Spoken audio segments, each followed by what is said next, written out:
નમસ્કાર, આપ જોઈ રહ્યા છો નેશન પ્લસ ન્યૂઝ. હું છું આપની સાથે હિરલ પંડ્યા.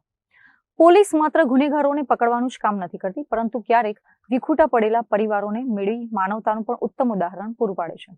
આવી જ એક ઘટના છોટાઉદેપુર જિલ્લાના જોજ પોલીસ સ્ટેશન વિસ્તારમાં બની છે. છોટાઉદેપુરના બાંડી ભીત ગામે રહેતા 74 વર્ષીય ચીમનભાઈ દરસિંગભાઈ રાઠવા ગત 13 માર્ચ 2026ના રોજ અચાનક ગુમ થઈ ગયા હતા. પરિવારજનોએ શોધખોળ કર્યા બાદ જોજ પોલીસ સ્ટેશનમાં જાણવાજોગ ફરિયાદ નોંધાવી હતી. વૃદ્ધની ઉંમર અને પરિસ્થિતિને ધ્યાને રાખી જોજ પોલીસે અલગ અલગ ટીમો બનાવી ગુજરાત સહિત અન્ય રાજ્યોમાં પણ તેમની શોધખોળ માટે વ્યાપક પ્રસિદ્ધિ કરી હતી. પોલીસની આ મહેનત ત્યારે રંગ લાવી જ્યારે જમ્મુ કાશ્મીર રાજ્યના ઉધમપુર વિસ્તારમાંથી એક વૃદ્ધ મળી આવ્યા હોવાની જાણ થઈ હતી. ઉધમપુર પોલીસે સોશિયલ મીડિયા અને પોલીસ નેટવર્કના માધ્યમથી જોજ પોલીસનો સંપર્ક સાધ્યો હતો. ફોટા અને ઓળખ પરથી ખાતરી થઈ હતી કે આ એ જ ચીમનભાઈ છે જેઓ છોટાઉદેપુરથી ગુમ થયા હતા.